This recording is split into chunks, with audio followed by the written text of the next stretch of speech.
நல்ல ஒரு கைதட்டலாம். என்னை பத்தி பேசியிருக்காங்க. எண்ணிய முடிதல் வேண்டும், எண்ணிய முடிதல் வேண்டும், நல்லவை எண்ணல் வேண்டும், திண்ணிய நெஞ்சம் வேண்டும், தெளிந்த நல் அறிவு வேண்டும், பின்னாடி இருக்கிறவங்க முன்னாடி வர வேண்டும். இதெல்லாம் தமிழ் இல்லையேன்னு பாத்திரப்படாது. எண்ணிய முடிதல் வேண்டும், நல்லவை எண்ணல் வேண்டும், திண்ணிய நெஞ்சம் வேண்டும், தெளிந்த நல் அறிவு வேண்டும், பண்ணிய பாவம் எல்லாம் பருதி முன் பணியை போல நன்னிய நின்முன் இங்கு நசிந்திடல் வேண்டும். இப்பெல்லாம் யாராவது ஏதாவது சொன்னா கைதட்ட வேணும். பேய் படம் பார்க்குற மாதிரி பார்க்கப்படாது. என்ன பயம்னா ஏதோ திரும்ப ஏதோ கருத்து சொல்ல போறான் போல, புத்தகத்தை படிச்சா இப்படி ஆயிடும் அப்படியான அப்படிலாம் இல்ல. சரி, ஏன்னா பொதுவாகவே சார் ஒரு பிம்பம் என்ன ஆயிடுச்சுன்னா, இந்த மேடைக்கு இந்த பக்கம் இருப்பவர்கள் ஏதோ பெரிய அறிவாளிகள் மாதிரியும், அந்த மேடைக்கு அந்த பக்கம் இருப்பவர்கள் ஏதோ அறிவுரையை கேட்க வந்தவர்கள் மாதிரியும் ஒரு பிம்பம் உருவாயிடுச்சு. இல்ல இந்த மேடைகள்ல உருவாயிடுச்சு. அந்த மாதிரிலாம் எதுவுமே கிடையாது. இது ஒரு பக்கத்து வீட்டு பையன் நம்மோடு பேசினா எப்படி ஒரு கலந்துரையாடல் இருக்கும், எல்லாருக்கும் ஒரு கலந்துரையாடல் இருக்கும்ல. எனக்கு காங்கேயம் வந்தோடனே என்னோட ஊருக்கு போன அதே சந்தோஷம் இருந்துச்சு. உண்மையிலே எங்க ஊர்ல எவ்வளவு நம்ம ஊரா போய் பேசினாலும் கூட தாய்க்கு பிள்ளையா தானே இருப்போம். அப்படி நான் இங்க வரும்போதே டீ கடையில ஒரு அக்கா பார்த்தாங்க. நாங்க சாதாரண இதுல டீ குடிச்சு நின்றுட்டு அப்படி வருவோம். ஒரு அக்கா பார்த்த உடனே பதறிட்டாங்க. தம்பி நீ தானே இந்த இன்ஸ்டாகிராம்ல பேசுவ அப்படி பதறி அடிச்சுட்டு வந்து கேக்குறாங்க. அவங்க வீட்டுக்காரர் இப்படி பக்கத்துல நின்றுட்டு இருந்தாரு. அவங்க பதறி தம்பி நீ தானே இன்ஸ்டாகிராம்? ஆமாக்கா அப்படின்னு. நீ என் வீட்டுக்காரர் மாதிரியே பேசுவ தம்பின்னு. நான் உடனே ரொம்ப சந்தோஷமா கேட்டேன், ஏங்கா உங்க வீட்டுக்காரர் அவ்வளவு நல்லா பேசுவாரா அப்படின்னு. அவர் பக்கத்துல நிக்கிறாரு. ஏங்கா உங்க வீட்டுக்காரர் அவ்வளவு நல்லா பேசுவாரான்னு. அதெல்லாம் இல்லப்பா, யாரு கேட்கறாங்களோ இல்லையா அவர் பாட்டு பேசிட்டே இருப்பாரு. நான் அவமானப்பட்டதுல எங்க ஐயாவுக்கு எவ்வளவு சந்தோஷம் பாருங்க. கவிதையெல்லாம் வாசிக்கலையா? அதாவது ஒரு தாய்மை உணர்வோட, ஒரு பிரியத்தோட, நம்ம பிள்ளை அப்படின்ற ஒரு பிரியத்தோட எல்லாரையும் சந்திக்கிறதுல ஒரு மிகப்பெரிய ஒரு மகிழ்ச்சி. ஐயா ஆரம்பிக்கும் போது சொன்னாங்க, இந்த மாதிரியான மேடைகள்ல எண்ணிக்கைகள் கம்மியாக இருக்கீங்களேன்னு ஐயா கோட் பண்ணாங்க. அப்படி கிடையாது. நீங்கள் எல்லாம் இந்த பிரபஞ்சத்தால் ஆசீர்வதிக்கப்பட்டவர்கள். இந்த வார்த்தை இங்கு விட வேண்டும், உங்கள் மனதில் அது தைக்க வேண்டும் என்று இந்த பிரபஞ்சம் நினைத்திருக்கிறது. அப்படியாக ஆசீர்வதிக்கப்பட்ட மக்கள் இங்கு அமர்ந்திருக்கீங்க. பைபிள்ல ஒரு அழகான வாசகம் வரும், நான் விதைகளை தூவுகின்றேன், சில விதைகள் தண்ணீரில் விழுகின்றன, அவை நீர்த்து போகின்றன. சில விதைகள் முட்காட்டில் விழுகின்றன, மரங்கள் நசுக்கி விடுகின்றன. சில விதைகள் பாறைகளில் விழுகின்றன, அவைகளை பறவைகள் புசித்து செல்கின்றன.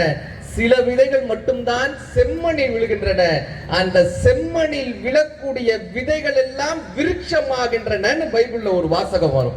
இந்த வார்த்தைகள் எல்லாம் இந்த காங்கேயத்தில் அமர்ந்திருக்கக்கூடிய இந்த செம்மண்ணில் விழக்கூடிய விதைகள். இந்த செம்மண், நீங்க எல்லாம் காத்து கொண்டிருக்கக்கூடிய செம்மண்கள்.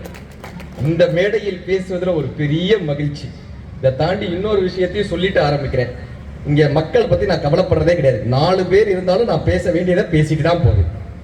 இந்த சன் டிவில ஷூட் நடக்கிறப்ப இங்க யாரும் இத்தனை பேர் உட்காந்துருக்கீங்க சார் மேடையில.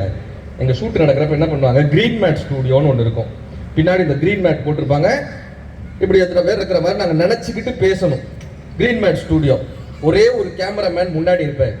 அவர் சிரிச்சாருன்னா நல்ல விஷயம்னு அர்த்தம், அந்த ஆளு முறைச்சாருன்னா பேசக்கூடாதுன்னு அர்த்தம். நான் உட்காந்து இலக்கியம் பூரா எடுத்துட்டு போயிட்டேன், ப்ரிப்பேர் பண்ணியாச்சு. சிலப்பதிகாரம், மணிமேகலை, குண்டலகேசின்னு உட்காந்து 1.5 மணி நேரம் பேசுறேன். அந்த முறைச்சு பாக்குறேன். நான் பேசி முடிச்சுட்டு போய் சொன்னேன், எப்ப நீ சிரிச்சேனா தான் அது நல்ல ஜோக்கு, இப்படி முறைச்சு பார்த்தேன்னா நான் என்ன பேசுறதுன்னு. அவன் கிட்டக்க क्या बताइए आपका क्या बोलती है வா. நான் கவலைப்படலையே. அவனையும் உட்கார வச்சு மிச்சம் இருக்கிற வளையாபதியை முடிச்சுட்டு தான் கிளம்பினேன். கவலையே பட மாட்டோம். நாங்க என்னைக்குமே ஒரு பேச்சினுடைய வெற்றி என்ன தெரியுமா, மக்கள் எண்ணிக்கையில் கிடையாது, மக்களினுடைய எண்ணங்களில் மட்டும்தான் அந்த பேச்சினுடைய வெற்றி இருக்கு. அப்படி எண்ணங்களில் உயர்ந்த மக்களாக இங்கு அமர்ந்திருக்கக்கூடிய காங்கேயம் மக்களிடம் பேசுவதில் ஒரு மிகப்பெரிய மகிழ்ச்சி.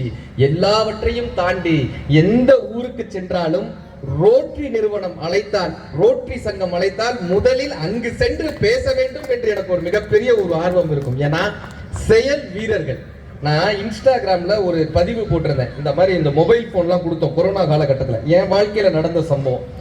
கொரோனா காலகட்டத்தில் ஒரு பதிவு போட்டிருந்தோம். இந்த மொபைல்லாம் கொடுக்கும்போது ஒரு பையனுடைய வீடு எரிஞ்சு போச்சு. சென்னையில மேலநட்டூர்ன்ற இடத்துல ஒரு வீடு எரிஞ்சு போச்சு. இந்த மாதிரி ஒரு பதிவு போட்டிருந்தேன். 3 நாள்ல தாம்பரம் ரோட்டரி சங்கத்திலிருந்து போய் பார்த்தாங்க. 6 மாதத்துல அந்த குடும்பத்திற்கு ரோட்டரி சங்கத்தால் ஒரு வீடு கட்டி கொடுக்கப்பட்டது என்று சொன்னால், களத்தில் இறங்கி செயல்படக்கூடிய செயல் வீரர்களாக இந்த ரோட்டரி சங்கத்தினர் இருக்கிறார்கள். அதில் பேசுவதில் ஒரு மிகப்பெரிய மகிழ்ச்சி. ரோட்டரி இது சமூகத்துக்கு கிடைத்த லாட்டரி. ரோட்டரி இது நம்மை சார்ஜ் செய்து கொள்ளும் பேட்டரி. ரோட்டரி சேவகர்களை உருவாக்கும் ஃபேக்டரி. ரோட்டரி யாராலும் அழிக்க முடியாத ராக்டரி இந்த ரோட்டரி.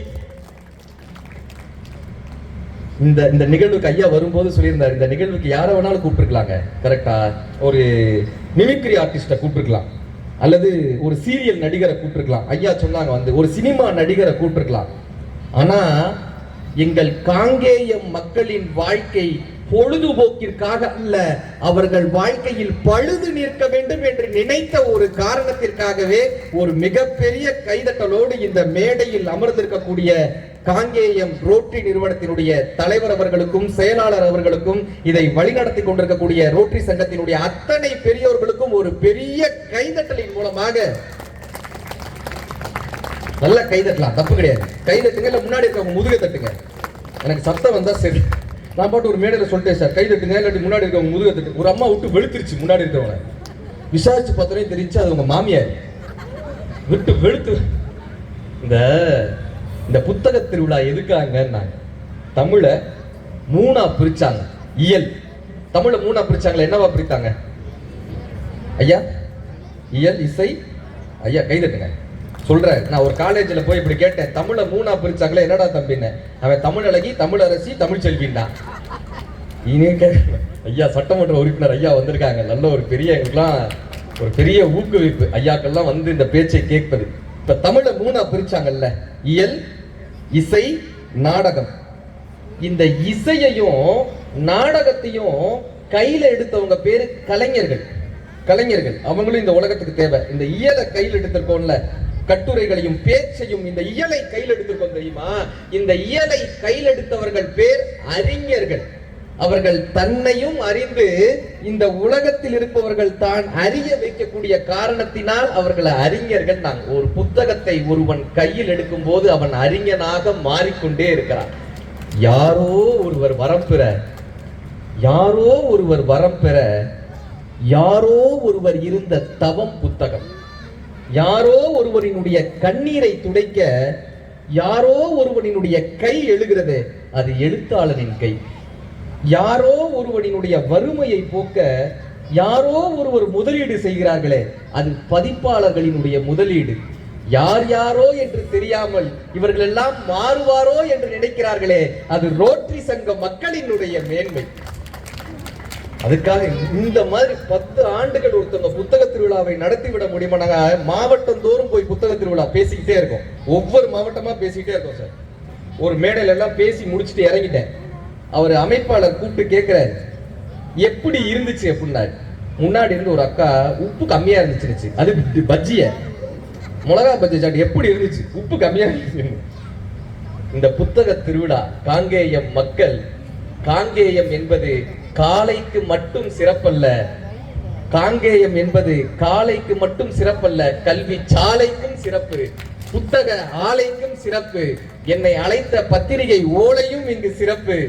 இதை செயல்படுத்தி 10 ஆண்டுகள் செயல்படுத்தி கொண்டிருக்கக்கூடிய இந்த மூளைகளும் சிறப்பு. அந்த மூளையை பின்பற்றி நடக்கக்கூடிய இந்த நண்பர்களினுடைய வேலையும் சிறப்பு. இந்த காங்கேயம் மக்களினுடைய சேவை சிறப்போ சிறப்பு. ஏன் தெரியுமா இவ்வளவு விஷயம் சொல்றோம்? இந்த புத்தக திருவிழா நடத்துறாங்கல்ல 10 ஆண்டுகள், ஒரு கோவிலை கட்டி அதனால் கிடைக்கக்கூடிய பலனை விட ஒரு படி பலன் அதிகமாக இந்த புத்தக திருவிழாவில் கிடைக்கும். நீங்க நடத்துற புத்தக திருவிழால கிடைக்கும். அடுத்த தலைமுறை பேச்சாளர்களை நீங்க அழைச்சிட்டு வரீங்க பாருங்க. தம்பிக்கு ஒரு பெரிய கைதட்ட தரலாம், அருமையா பேசினார் தங்கம். இந்த புத்தக திருவிழா எதுக்காகப்பா தேவைன்னா, இந்த தமிழையும் இந்த சிறப்பையும் இந்த பேச்சையும் இந்த வாழ்க்கையையும் அடுத்த தலைமுறைக்கு கடத்த வேண்டும் என்றால் இந்த புத்தக திருவிழாக்கள் கண்டிப்பான முறையில் ஒரு பெரிய ஆயுதமாக தேவை. இங்க ஒரு கோயிலுக்கு போனா ஆறுதல் கிடைக்கும், கரெக்டா? கோயிலுக்கு போனா ஆறுதல் கிடைக்கும். புத்தக திருவிழாவுக்கு வந்தால் மாறுதல் கிடைக்கும், வாழ்க்கையில் மாறுதல் கிடைக்கும். அரச மரம் மட்டும்தான் போதி மரம். அரச மரம் மட்டும்தான் போதி மரம். நீங்கள் புத்தனாக இருந்தால் எல்லா மரமும் போதி மரம். உங்கள் கைகளில் ஒரு புத்தகம் இருந்தா, நம்ம அப்படி அந்த புத்தகம் கையில இருந்துச்சுன்னா போதும் சார், நம்ம உட்கார்ந்து இருக்கிற மரம் போதி மரமா மாறிடும். இப்ப எதுக்குப்பா இந்த புத்தகம் கையில வச்சுக்கணும்னாங்க?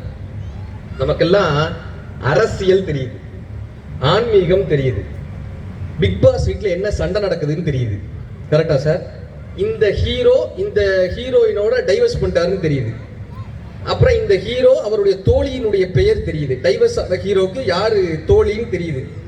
யாரு இந்த சமூகத்துல டைவர்ஸ் பண்ணாங்க, யார் யாரோட சண்டை போடுறாங்க, யார், இதெல்லாம் தெரிஞ்சு வச்சிருக்கோம் சார். நம்ம வாழ்க்கையை வாழ்றோமா?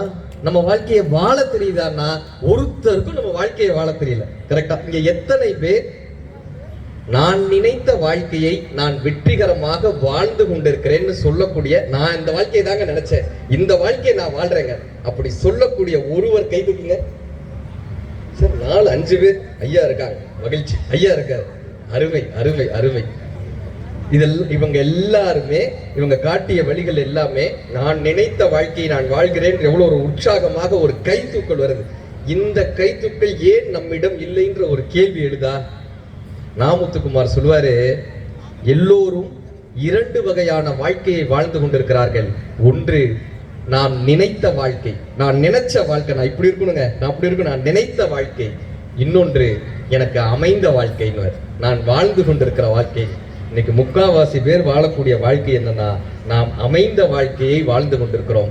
அதை எப்படி மகிழ்ச்சியாக வாழ்வது என்கிற சூத்திரமே தெரியாமல் அந்த நாட்களை கடந்து கொண்டு இருக்கிறோம். இவன் தோட்டத்தில் பூவும் இருக்கிறது, பனியும் இருக்கிறது, பனித்துளி செய்ய தெரியவில்லை. இவன் வானத்தில் மழையும் இருக்கிறது, இடியும் இருக்கிறது, வானவில் செய்ய தெரியவில்லை. இவன் கடலில் அலையும் இருக்கிறது, நுரையும் இருக்கிறது, கடந்து போக தெரியவில்லை. இவன் வாழ்க்கையில் இன்பமும் இருக்கிறது, துன்பமும் இருக்கிறது, வாழத்தான் தெரியவில்லைன்னு நாமத்துக்குமார் எழுதியிருப்பார். வாழவே தெரியலையேங்க, தெரியலையேங்க. இந்த வாழ்க்கைய ஆங்கிலத்துல 3ஆ வகுத்தாங்க. இந்த வாழ்தல் அப்படின்ற பேரை வந்து ஆங்கிலத்துல 3ஆ வகுத்தாங்க. லிவிங், வாழ்க்கைய 3ஆ வகுத்தாங்க. லிவிங், சர்வைவிங், எக்ஸிஸ்டிங், 3ஆ பிரிச்சாங்க. லிவிங் வாழ்தல், சர்வைவிங் பிழைத்தல், எக்ஸிஸ்டிங் இருத்தல். இருத்தல் தமிழாக்கம் பண்ணோம்னா மனுஷன் வாழணும், லிவிங் மனுஷன் வாழணும். நாய் பிழைக்கும், மரம் இருக்கும். கரெக்டா? இன்னைக்கு நீங்க யாரையாவது ஒருத்தரை பார்த்து எப்படி இருக்கீங்கன்னு கேளுங்க, என்ன சொல்லுவோம்? ஏதோ இருக்கேங்க. கரெக்டா சார்? ஏதோ இருக்கேங்க. யாராவது ஒருத்தராவது நல்லா சந்தோஷமா இருக்கேங்க, ரொம்ப ஹாப்பியா இருக்கேங்க, வாழ்க்கை மகிழ்ச்சியா இருக்குங்கன்னு சொன்னா எய்தாப்புல இருக்கிற மூஞ்சி சின்னதா போயிடுது. ஊரெல்லாம் கொரோனால இருக்கா, நீ மட்டும் நல்லா இருப்பியாக்குன்றான். என் வண்டியில நேரத்தை தான் ரிப்பேர் ஆச்சு, நீ மட்டும் சந்தோஷமா இருப்பியான்றான். நம்ம சந்தோஷமா இருப்போம்னு சொன்னாலே அவனுக்கு பயமா இருக்கு. அதனாலேயே நம்ம என்ன சொல்லிடுறோம்? ஏதோ இருக்கேங்க. இன்னும் சில பேர் சொல்லுவாங்க, உங்க புண்ணியத்துல இருக்கேங்கன்றான். நமக்கு இருக்கிறதே 4-5 புண்ணியம், அதுல நீ இருந்துட்டா நான் என்ன பண்றது?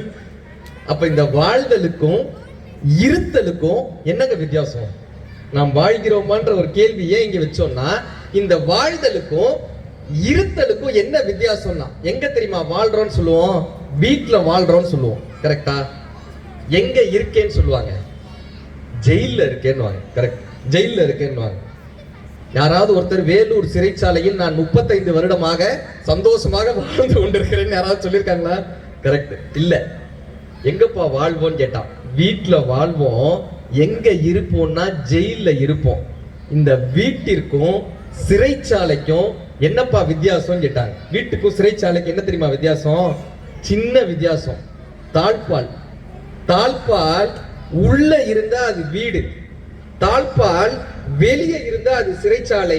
நம்மை நாம் கட்டுப்படுத்தி கொண்டமையானால் நாம் வாழ்க்கையை வாழ்ந்து கொண்டிருக்கிறோம். நாம் பிறரால் கட்டுப்படுத்தப்பட்டமையானால் அந்த தாழ்பாலை கொண்டு போய் இன்னொருத்தர்கிட்ட கொடுத்துடுறோம்ல, அது குடும்பமாக இருக்கலாம், அலுவலகமாக இருக்கலாம், சமூகமாக இருக்கலாம்.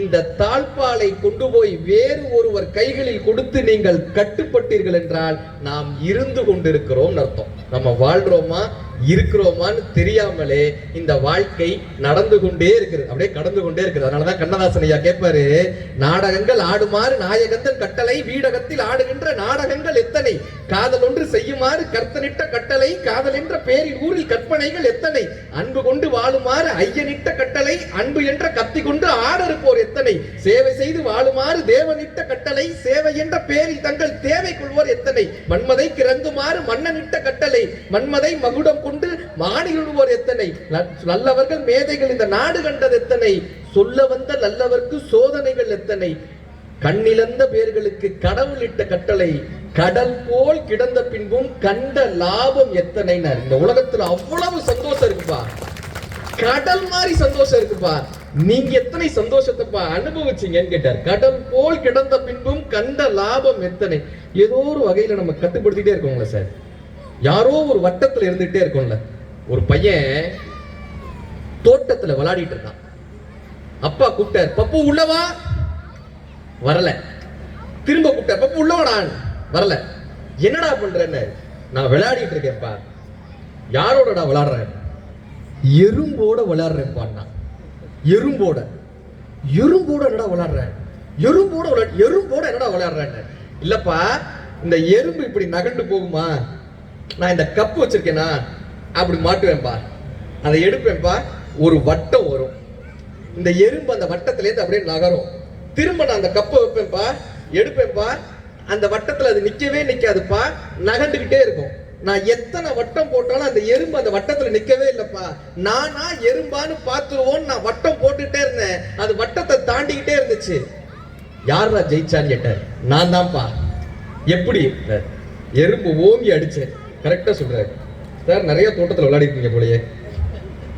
ஓங்கி அடிச்சேன் எறும்ப, எறும்பு க்ளோஸ்.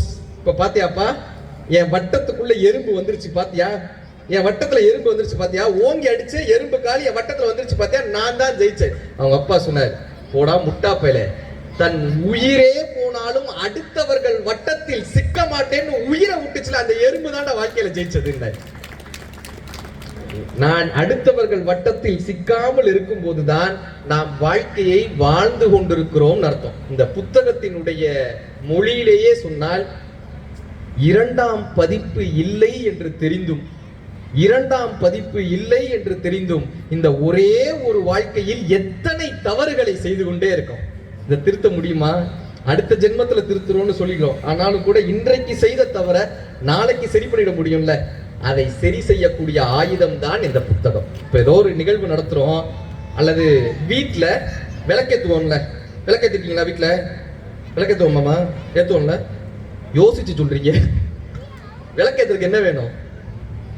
என்னதான் வேணும் சார்? என்ன வேணும்? விளக்கேத்த என்ன வேணும்? என்ன வேற? விளக்கு சார்.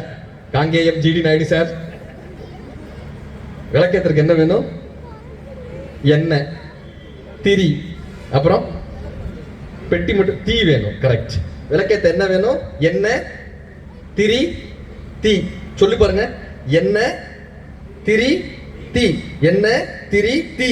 என்ன, திரி, தீ. என்ன, திரி. என்னை திருத்திக் கொண்டால் நான் இந்த சமூகத்திற்கு விளக்காய் ஒளிர முடியும் என்பதை இந்த விளக்கு நமக்கு காமிச்சிட்டு போகுது. கரெக்டா? அப்ப என்னை நான் திருத்திக் கொள்ளணும்னா ஒரு புத்தகம் நம் கைகளில் இருந்தே ஆகும். எம்ஜிஆர் சார் படத்துல ஒரு காட்சி வரும், இதே காட்சி வரும். ஒரு சின்ன பையன் போய் அப்பா கிட்ட கேட்பான், அப்பா என் கூட விளையாடுப்பா, என் கூட விளையாடுப்பான்னுவான். அவங்க அப்பா என்ன பண்ணுவாரு, இந்த ஒரு நியூஸ் பேப்பர் இருக்கும், இந்த நியூஸ் பேப்பர்ல கடைசி பக்கத்தை கிழிச்சு, அது ஒரு கொரியர் கம்பெனி விளம்பரம், கடைசி பக்கத்தை கூட கிழிச்சு அப்படி போடுவார். அந்த பையன்கிட்ட சொல்லுவாரு, இந்த உலக வரைபடத்தை சரி பண்ணி கொண்டு வா, அப்புறம் நான் உங்க கூட விளையாடுறேன். உலக வரைபடத்துல எது எது எங்க இருக்கு, ஏன்னா அவர் கிழிச்சிட்டார்ல, எது எது எங்க இருக்குன்னு பார்த்து அதை சரி பண்ணி கொண்டு வா, நான் உங்க கூட விளையாடுறேன். இப்ப அந்த பையன் போவான், நீங்க நம்பவே மாட்டீங்க சார், 5 நிமிஷத்துல அதை அப்படியே சரி பண்ணி கொண்டு வந்து காட்டுவான். அவங்க அப்பா மிரண்டுருவாரு, ஏண்டா என் பையனுக்கு இவ்வளவு அறிவா? கண்டிப்பா வாய்ப்பே கிடையாது, வாய்ப்பே கிடையாது. அவர் கேட்பாரு, உனக்கு எல்லா இடமும் எங்க இருக்குன்னு தெரியுமாடா? அமெரிக்கா எங்க இருக்குன்னு தெரியுமா? ஆப்பிரிக்கா எங்க இருக்குன்னு தெரியுமா? அண்டார்டிகா எங்க இருக்குன்னு தெரியுமா? எல்லாத்தையும் 5 நிமிஷத்துல ஒருங்கிணைச்சு கொண்டு வட்ட எப்படி சாத்தியம்னு அந்த பையன் சொன்னா, அப்பா எனக்கு ஆப்பிரிக்கா எங்க இருக்குன்னு தெரியாது, அண்டார்டிகா எங்க இருக்குன்னு தெரியாது, அமெரிக்கா எங்க இருக்குன்னு தெரியாது. ஆனா நீ கிழிக்கும் போது அந்த அந்த மேப் இருந்துச்சுல, உலக வரைபடம் இருந்துச்சுல, அதுக்கு பின்னால் ஒரு மனிதனினுடைய முகம் இருந்தது. எனக்கு மூக்கு எங்க இருக்குன்னு தெரியும், காது எங்க இருக்குன்னு தெரியும், வாய் எங்க இருக்குன்னு தெரியும், முகம் எங்க இருக்குன்னு தெரியும். ஒரு தனி மனிதனை நான் சரிப்படுத்தினேன், உலகம் தானாய் சரியானது. இப்ப நம்ம ஒரு தனி மனிதனாக ஒவ்வொருவரும் நாம் சரியாக நம் வாழ்க்கை சரிப்பட்டால் இந்த உலகம் தானாய் குணமாகும். நாம் வாழ்கிறோமா? ஒரு கேள்வி வருது இல்ல. ஒவ்வொரு மனிதனும் 4 வகையான வாழ்க்கையை வாழ்ந்துட்டு இருக்கோம். தனி மனித வாழ்க்கை, பர்சனல் லைஃப். நல்லா கேட்டுக்கங்க. தனி மனித வாழ்க்கை உங்களுக்கு தெரியாமலேயே நீங்கள் இந்த 4 வகையான வாழ்க்கையை வாழ்ந்து கொண்டிருக்கிறீங்க. இந்த பிரபஞ்சத்தினுடைய ஆசீர்வாதம் உங்களுக்கு இருக்குமாயின், என்னுடைய உதடுகளில் இருந்து உதிரக்கூடிய இந்த வார்த்தைகள் இந்த 4 வகையான வாழ்க்கையையும் மாற்றக்கூடிய சக்தியை உங்களுக்கு இந்த தருணத்தில் கொடுக்கும். இது பிரபஞ்சத்தினுடைய ஆசீர்வாதம் இருந்தா. 4 வகையான வாழ்க்கை: பர்சனல் லைஃப், தனி மனித வாழ்க்கை; ஃபேமிலி லைஃப், குடும்ப வாழ்க்கை; தொழில் ரீதியான வாழ்க்கை, பிசினஸ் லைஃப், தொழில் ரீதியான வாழ்க்கை; சொசைட்டி லைஃப், சமூக ரீதியான வாழ்க்கை. ஒவ்வொரு மனிதனும் உங்களுக்கு தெரியாமலேயே இந்த 4 வகையான வாழ்க்கையில் தான் தினமும் பயணப்பட்டு கொண்டிருக்கிறது. அது என்ன சார்? தனி மனித வாழ்க்கை. தனி மனிதனா நம்ம சந்தோஷமா இருக்குமா? ஒரு கேள்வி வருது இல்ல. தனி மனுஷனா ஒரு சந்தோஷமா? ஒரு குழந்தை பிறக்கிறப்ப சார் எவ்வளவு சந்தோஷமா இருக்கு. அந்த குழந்தைய பார்க்கறப்ப எவ்வளவு சந்தோஷமா இருக்கு. ஒரு பஸ்ல ஏறுறோம், அவ்வளவு கூட்டமா இருக்கு அந்த பஸ். அதுல ஒரு சின்ன குழந்தை ஏறிட்டு அத்தனை பேரினுடைய முகமும் மாறிடுது இல்ல. ஒரு பள்ளத்தாக்குகள் நிறைய பூக்கள் பூக்கட்டுமே, ஒரு குழந்தையின் சிரிப்பிற்கு ஈடாகுமான்னு கேட்பாரு வைரமுத்தையா. அந்த குழந்தை பிறக்கும் போது எவ்வளவு சந்தோஷமா இருக்கு சார், எவ்வளவு உற்சாகமா இருந்திருப்போம். நாமளே குழந்தையா இருக்கும் போது எவ்வளவு உற்சாகமா இருந்திருப்போம். ஏரோப்ளைனை பார்த்து டாட்டா காமிச்சிருக்கோம் சார். எத்தனை பேர் காமிச்சிருக்கோம்? இன்னைக்கு ஏரோப்ளைனை பார்த்து டாட்டா காட்டுவோமா? ஒரு ட்ரெயின் ஓடுது சார், ட்ரெயினை பார்த்து டாட்டா காட்டுறாங்க.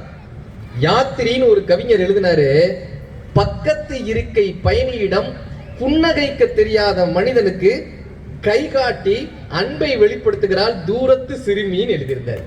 கை காட்டி அவனுக்கு அன்பை வெளிப்படுத்துறான். நம்ம பக்கத்துல இருக்கிற பயணிகிட்ட பேசுறோமா? நீங்க யோசிச்சு பாருங்க. ஒரு பஸ், சரிங்களா, கற்பனை பண்ணுங்க. ஒரு பஸ், இந்த பஸ்ல மொத்தம் 10 சீட் இருக்கு. 9 சீட்ல ஒருத்தரா உட்கார்ந்துருக்காங்க. 10வது சீட்டு காலியா இருக்கு, யாருமே இல்ல. நீங்க அந்த பஸ்ல ஏறுறீங்க, எந்த சீட்ல போய் உட்காருவீங்க? 10வது சீட்ல. கரெக்டா சொல்றாரு சார், உண்மையா சொல்றாரு. இந்த 9 சீட்ல ஒண்ணு காலியா தானே இருக்கு. ஏன் நம்ம அதுல உட்கார மாட்டோம்? அவனோட நான் ஏன் உட்காரணும்? அவனுக்காக நான் ஏன் அட்ஜஸ்ட் பண்ணிக்கணும்? அவனோட நான் ஏன் பயணிக்கணும்? நான் 10வது சீட்ல உட்காந்து செல்போனை நோண்டிக்கிட்டே பயணிப்பேனே தவிர சக மனிதனை நான் ஏன் சகித்துக் கொள்ள வேண்டும் என்று நினைக்கக்கூடிய காலகட்டத்துக்கு நம்ம மாறிட்டோம். சக மனிதன் இன்னொரு மனிதனுக்கு நரகமாய் தெரியக்கூடிய காலகட்டத்துக்கு நம்ம வந்துட்டோம். சிரிக்கக்கூடிய காலகட்டத்தை நம்ம மறந்துட்டோம். குழந்தையா இருக்கும்போது அப்படி சிரிச்சோமே சார். ஒரு பிசினஸ் தொடங்குறோம், இருக்கிற பிசினஸ் மேன்ஸ் தெரியும். ஒரு பிசினஸ் தொடங்குறோம், 10 லட்சம் ரூபாய் போட்டு ஒரு பிசினஸை தொடங்கி அந்த தொழில் 1 கோடி ரூபாய்க்கு முடிஞ்சா தானே அந்த தொழில் லாபம். கரெக்டா? தொழில் லாபம் 1 கோடி ரூபாய்க்கு முடிஞ்சா தொழில் லாபம். 10 லட்சம் ரூபாய்க்கு ஆரம்பிச்சு 10 ரூபாயில முடிச்சோம்னா பெரு நட்டம் தானே. பிறக்கும் போது அவ்வளவு சிரிப்போட பிறக்கிறோமே சார், அவ்வளவு சந்தோஷத்தோட பிறக்கிறோமே, அவ்வளவு உற்சாகத்தோட பிறந்தோமே. நாளாக சிரிப்பையே தொலைச்சிட்டானே. நீங்க இந்த குழந்தைய சிரிக்க வைக்கிறதுக்கு ஒண்ணுமே இல்லை சார். கிளுகிழுப்புன்னு ஒண்ணு வைப்பாங்க 20 ரூபாய்க்கு. நீங்க இந்த கிளுகிழுப்பை எடுத்துட்டு போய் குழந்தை முன்னாடி இப்படியே ஆட்டுங்க, சிரிக்குமா? விழுந்து சிரிக்குமா? அதே கிளுகிழுப்பை எடுத்துட்டு போய் ஒரு 75 வயசு தாத்தா முன்னாடி இப்படி வச்சு இப்படி ஆட்டுங்க, புளிர்னு கன்னத்துல விடுவாரு. ஆனா அந்த மனுஷன் தானே அதுக்கு சிரிச்சாரு. கரெக்டா? 75 வருஷத்துக்கு முன்னாடி அந்த கிளுகிழுப்பைக்கு சிரித்த மனிதன் ஏதோ ஒரு வகையில் தன் வாழ்க்கையில் அந்த சிரிப்பையே மறந்துட்டாருங்க. சிரித்தால்தான் அது முகம், சிரிப்பு இருந்தா தான் அது முகம், சிரிப்பு இல்லைன்னா அது பேர் முகர கட்ட. காதலின் முன்னுரை சிரிப்பு, கடனின் மூலதனம் சிரிப்பு, விலங்கை கழித்த மனித மிச்சம் சிரிப்பு, சிறு சிறு சொர்க்கம் சிரிப்பு, துன்பங்களை தள்ளி போடக்கூடிய மார்க்கம் இந்த சிரிப்பு, உடம்பில் உள்ள அத்தனை உணர்வுகளையும் வெளிப்படுத்தக்கூடிய உறுப்பு இந்த சிரிப்புன்னு சிரிக்கவே மாட்டோமே சார்.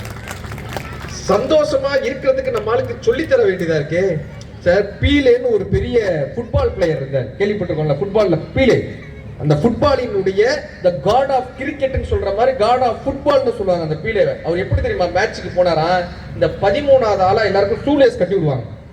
இந்த பீலே என்ன பண்ணுவாரா, அந்த ஷூலேஸை கட்டும் போது கூட சந்தோஷமா சிரிச்சு அந்த உற்சாகத்தோட போய் ஷூலேஸ் கட்டுவார். ஒரு மேட்ச் அந்த டீம் வந்து ஜெயிக்கணும்ன்றது கிடையாது. இந்த சீரீஸ்ல சொல்லுவாங்கல்ல, ஜெயிக்கணும்னு கிடையாது, தோத்தாலும் ஓகே ஜெயிச்சாலும் ஓகே. அதுல வந்து 13வது ஆளா இருக்கக்கூடிய பீலேவை இறக்கி விடுறாங்க. ஒரு பிளேயரால விளையாட முடியல, நீ போய் விளையாடு பண்றாங்க. அந்த ஒரு மேட்ச்ல சார் பீலே என்ன தெரியுமா பண்றாரு, அந்த பாலை வச்சு உற்சாகமா ஷோ காட்டுறாரு. அப்படி காலை வச்சு அப்படி சுழட்டி விடுறாரு, தலையில சுழட்டுறாரு. எதிரி டீம் இவருடைய அந்த வேடிக்கைகளை பார்த்து சந்தோஷப்படுறாங்க. இந்த பீலே தானே விளையாடணும்னு எதிரி டீம்ல இருந்து கேட்கிறாங்க.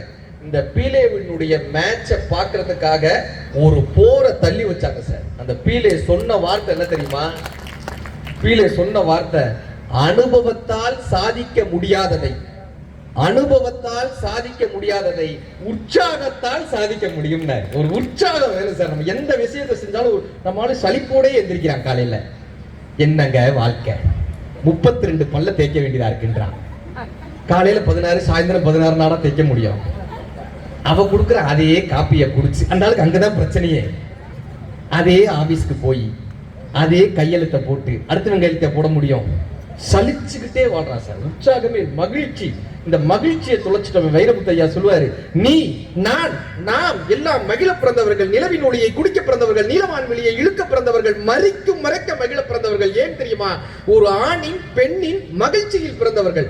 மகிழ்ச்சியிலேயே அலைகள் கொண்டு ஜலரந்தம் பாடுமா கடல், இடிகள் கொண்டு தம்பட்டம் தட்டுமா வானம், வீட்டிற்கு திரும்பி வருமா வெளியூர் சென்ற காற்று, உதிர்ந்து உதிர்ந்து இலைகள் உதிர்ந்து நலிந்து நலிந்து வெயிலில் நலிந்து அளந்து அளந்து கொழுந்து எழுந்து சித்திரை மாதம் தாவர வர்க்கம் முத்திரை காட்டி முகிழ்ப்பதெல்லாம் மகிழ்ச்சி மகிழ்ச்சி மகிழ்ச்சின்னு. இந்த வெய்ய காலத்துல பூமியை முட்டி அப்படி அந்த தாவரம் வெளியே வருது இல்ல, பூமியை பிளந்துகிட்டு வருது இல்ல வெய்ய காலத்துல, அப்படி வெயிலிலும் தாவரம் சித்திரை மாதத்தில் தாவரை வர்க்கம் முத்திரை காட்டி முகிழ்ப்பதெல்லாம் மகிழ்ச்சி மகிழ்ச்சி. இந்த மகிழ்ச்சி உள்ள இருந்துருச்சுன்னா எவ்வளவு பெரிய கோடை காலமாக இருந்தாலும் ஒரு மனிதன் ஜெயிச்சிடலாம்பான்னு நமக்கு புத்தகம் மட்டும்தான் கற்றுக் கொடுக்கும். இன்னைக்கு ரசிக்கவே மாட்டானே சார், வானத்தை பார்க்க மாட்டாங்க. காக்கா எச்சம் போட்டாதான் வானத்தையே பார்க்கறான். ஆமால இப்படி ஒரு வானம் இருந்துச்சுல அப்படின்னு. வானம் எனக்கு ஒரு போதி மரம், நாளும் எனக்கு அது சேதி தரும், வானம் இரவுக்கு பாலமிடும், பாடும் பறவைகள் தாளமிடும், பூமரங்கள் சாமரங்கள் வீசாதோன்னு எழுதினார். புதையலை வானத்தில் தொலைத்து விட்டு பூமியில் என்னடா தேடுகிறீர்கள்னு கேட்டார். இந்த இயற்கையை ரசிக்கிறோமா? மூங்கில் தோட்டம், மூலிகை வாசம், நிறைஞ்ச மௌனம், நீ பாடும் கீதம், பௌர்ணமி இரவு, பனி விழும் பொழுது, ஒத்தையடி பாத, ஓன் கூட பொடி நட, இது போதும் எனக்கு, இது போதும் எனக்கு, இது போதும் எனக்கு. ரசிச்சிருக்கோமா? அவனுக்கு என்ன பயம்னா இவளோட நடக்கிறது வேணா எனக்குன்றான். ஒத்தையடி பாத ரெட்டையடி குழந்தைகளும் வேணாம். இந்த வாழ்க்கைய இவ்வளவு அழகாக ரசிச்சிருக்கோமான்னா ஏதோ ஒரு வகையில இந்த வாழ்க்கையை குறை சொல்பவர்களாகவே தான் இருந்திருக்கோம். போராடியவர்களாக கண்ணதாசன் ஐயாவுடைய அங்க ஒருத்தர் போராட்டத்தை செஞ்சுட்டு போறாரு.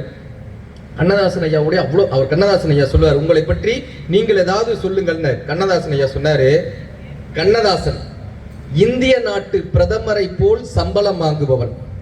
எல்லாரும் ஆச்சரியத்தோட பார்த்தாங்க. இந்திய நாட்டு பிரதமரை போல் சம்பளம் வாங்குபவன், இந்திய நாடு போல் கடன் வாங்குபவன்.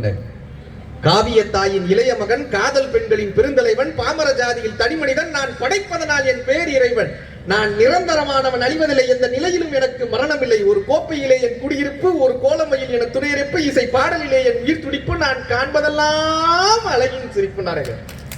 என்ன போராட்டத்துக்கு இடையில வாழ்க்கை போராட்டமானதானா, அந்த போராட்டத்தை எத்தனை தூரம் நாம் மகிழ்ச்சியாக எடுத்துக்கொள்கிறோம் என்பது நம் கைகளில் இருக்காது. இன்னைக்கு ஒரு சூத்திரம் கத்து கொடுத்துட்டு போட்டா, ஒரு ஃபார்முலா, வாழ்க்கை போராட்டமானதா? ஆமா. எல்லாரும் சொல்ற மாதிரி வாழ்க்கை ரொம்ப இனிமையானது, மகிழ்ச்சியானது, பூந்தோட்டமானது கிடையாது. எத்தனை பேருக்கும் யாருக்கும் வாழ்க்கை பாலைவனமாகத்தான் இருக்கிறது. ஏதோ ஒரு வகையில், கரெக்டா, ஏதோ ஒரு வகையில் ஒரு போராட்டம் இருக்கிறது, ஏதோ ஒரு சோகம் மறைந்திருக்கிறது, ஏதோ ஒரு இழப்பு நமக்குள் இருந்து கொண்டே இருக்கிறது, ஏதோ ஒரு தவிப்பு நம்மிடம் இருந்து கொண்டே இருக்கிறது, ஏதோ ஒரு ஏக்கம் நம்மிடம் புதைந்து கொண்டே இருக்கிறது. வாழ்க்கை போராட்டமா, வாழ்க்கை சவால்களா, வாழ்க்கை கவலை நிறைந்ததா என்றால் ஆம் என்று நிதர்சனமாக சொல்லிவிட்டு வாழ்க்கை கடந்து கொண்டேதான் இருக்கும். உங்களுக்காக வாழ்க்கை ஆறுதலை சொல்லிக் கொண்டே இருக்கார். நம்ம புலம்பிக்கிட்டே நம்மளுடைய வாழ்க்கையை கடந்து கொண்டேதான் இருக்கிறோம்.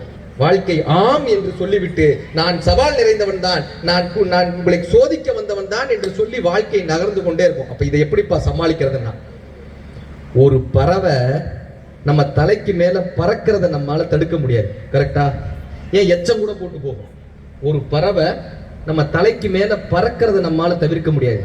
ஆனா தலையில கூடு கட்டாம நம்மால தவிர்க்க முடியும்ல. Problems are mandatory, suffering is optional. பிரச்சனைகள் எப்பொழுதும் வரத்தான் செய்யும். அதில் நாம் துன்பப்படுகிறோமா இல்லையா என்பதுதான் நம் கைகள் இருக்குது. அந்த ஒரு மனிதனை பிரிட்டிஷ் அரசாங்கம் தேடிட்டு இருந்தது. அந்த ஒரு மனிதனை அவனது சொந்த இனமான பிராமண இனத்திலிருந்து வெளியே அனுப்புறாங்க. அந்த ஒரு மனிதனை அவனது ஒரே வருமானமான சுதேசி பத்திரிகையை முடக்குகிறாங்க. அந்த ஒரு மனிதனை அவனது மனைவியும் மக்களும் திட்டி செல்கிறார்கள். அந்த ஒரு மனிதன் பட்டினி கிடக்கிறான், சோறு கிடையாது. பிரிட்டிஷ் அரசாங்கம் தேடுறாங்க. பாண்டிச்சேரிக்கு போறான், அங்க பிரெஞ்சு அரசாங்கம், அங்கிருந்து காசிக்கு தப்பிச்சு போறான். உலகம், இந்த இந்தியா முழுவதும் தப்பித்து தப்பித்து தப்பித்து ஒருவேளை சோற்றுக்கு வழி இல்லாத அந்த பாரதி பாடினான், எத்தனை கோடி இன்பம் வைத்தா இறைவான். எத்தனை கோடி இன்பம் வைத்தா இறைவான். அதுக்கு மேலேயா நம்ம போராடிட போறோம் சார். சூப்பர் டீலக்ஸ் படம் பாத்தீங்களா? சூப்பர் டீலக்ஸ் ஒரு படம் வந்துச்சுல, பாத்திருக்கீங்களா சார்? பாத்தீங்களா? அதுல விஜய் சேதுபதி சார் வாய்ஸ்ல ஒரு ட்ரெய்லர் வரும். ஒருத்தனை புலி துரத்துச்சு, ஒருத்தனை புலி துரத்துது, ஓடுறான். புலி துரத்துதுன்னு வேகமா ஓடுறான். போனா முன்னாடி ஒரு கிணறு இருந்துச்சு, கிணத்துல குதிச்சிட்டான். புலிட்டேன்னு தப்பிக்கணுன்றதுக்காக கிணத்துல குதிச்சிட்டான். கிணத்துல முதலையா இருக்கு. புலிகிட்டே தப்பிச்சு எங்க வந்து மாட்டிருக்கா பாருங்க. கிணத்துல 4 முளைஞ்சி ஆணு வாயை திறந்துட்டு நிக்குது. கிணத்துல முதலை. இப்ப இந்த முதலைகிட்ட இருந்து நம்ம தப்பிக்கணுமேப்பான்னு என்னடா பண்ணான்னா, அங்க ஒரு மரக்கிளை நீட்டிட்டு இருந்துச்சு. டக்குன்னு அந்த மரக்கிளைய பிடிச்சு மேல ஏறி தாவினான். அங்கன்னு பார்த்து ஒரு நாகப்பாம்பு மரக்கிளையில சுத்தி நாகப்பாம்பு இப்படி எந்திரிச்சு நிக்குது. மேல கிணத்துக்கு மேல ஒரு புலி இவனுக்காக காத்துக்கிட்டு இருக்கு. தண்ணிக்குள்ள முதலை காத்துக்கிட்டு இருக்கு. தப்பிச்சிடலான்னு ஒரு கம்பை பிடிச்சான் பாருங்க, அங்க பாம்பு காத்துக்கிட்டு இருக்கு. மேல போனா புலி சாப்பிடும், கீழே வந்தா முதல்ல சாப்பிடும். கொஞ்ச நேரம் இருந்தா பாம்பு குத்தி அங்கேயும் சாக வேண்டியதா. என்னடா பண்ணலான்னு மேல பார்த்தான்ல, அங்க ஒரு மரம் இருந்துச்சு. அந்த மரத்துல தேனடை இருந்து, தேனி கூடி கட்டு தேனடை இருந்து, அந்த தேன்ல இருந்து ஒரு சொட்டு தேன் கீழே விழுந்துச்சுங்க. நம்மால் அந்த தேனை ரசிச்சு சாப்பிட்டுட்டு இந்த உலகம் எவ்வளவு இன்பமானது, இந்த தேன் எவ்வளவு சுவையானதுன்னு நாங்க. எத்தனை புலிகள் துரத்தினாலும், எத்தனை முதலைகள் இருந்தாலும், எத்தனை நாகப்பாம்புகள் நம்மை சூழ்ந்தாலும், எவன் ஒருவனால் அந்த நொடியில் அந்த தேனை ரசிக்க முடிகிறதோ அவனால் மட்டும்தான் இந்த வாழ்க்கையை ரசிக்க முடியும், இந்த வாழ்க்கையை சுவைக்க முடியும். நம்ம புலிகள் இருக்க, முதலைகள் இருக்கேன்னு குற்றம் சொல்லிக்கொண்டே இருப்போமே தவிர அந்த நொடியில் நமக்கு விழக்கூடிய அந்த தேனை மறந்துடுவோம் சார். இங்க எத்தனை பேருக்கு கிரிக்கெட் பிடிக்கும்? கிரிக்கெட் பிடிக்குமா? கிரிக்கெட் பார்ப்பீங்களா? எல்லாருமே பார்த்துருக்கீங்களா? பார்ப்போம்ல சார். இன்னைக்குமே கிரிக்கெட் பார்க்குறப்ப நான் சொல்ற விஷயம் உங்களுக்கு ஞாபகம் வரும். இனிமே கிரிக்கெட் பார்த்தீங்கன்னா, எங்க ஊர்ல இருந்து ஒரு பெருசு வந்திருந்தார். நாங்க பேச்சுலர் இருக்கிறப்ப ரூம்ல எல்லாரும் உட்காந்து கிரிக்கெட் பார்த்துட்டு இருக்கோம். அவர் வந்த பெரியவர்ல, இது என்னடா விளையாட்டு, முட்டா பேழை விளையாட்டுன்னு. ஏன் தாத்தா, அது ஐபிஎல் கோடி கோடியா கொடுத்து, இது என்ன முட்டா பைய விளையாட்டுன்ற, கோடி கோடியா விளையாடுறாங்க தாத்தான்ற. அவர் சொன்னாரு, ஏண்டா அறிவு இருக்கிறவனாவது பந்துல எச்சிய துப்பி வெள்ளை பேண்ட்ல தொடப்பானாடா, அதை யாரா துவைக்கிறதுன்ற. இந்த கிரிக்கெட் என்ன சார் வாழ்க்கையில கத்து கொடுக்குதுன்னா, நம்ம ஜெயிக்கணும்னு உள்ள வரானா, ஒரு பேட்ஸ்மேன் ஜெயிக்கணும்னு வரானா, அவனை அவுட் ஆக்கணும்னே ஒரு பவுலர் வராங்களா. நாம் இந்த உலகத்தில் ஜெயிக்க வேண்டும் என்று வந்தால் உங்களை தோற்கடிப்பதற்காக ஒருவர் ஏற்கனவே இந்த உலகத்தில் காத்துக்கொண்டே இருப்பார். நம்ம வரும்போதே அவர் ரெடியா இருப்பார், இவனை எப்படா தோற்கடிக்கலாம். ரெண்டாவது, இப்ப ஜெயிக்கிறதுக்கு நாம ஒருத்தன் தானே வரணும், தோற்கடிக்கிறதுக்கு ஒருத்தன் தானே இருக்கணும். அவனுக்கு துணைக்கு ஒரு 10 ஃபீல்டர் இருப்பாங்க. என்ன பார்த்தோம்னா, ஜெயிப்பதற்கு நாம் மட்டும் தான் போராட வேண்டும், ஆனால் நம்மை தோற்கடிக்க 11 பேர் காத்துக்கொண்டே இருப்பாங்க.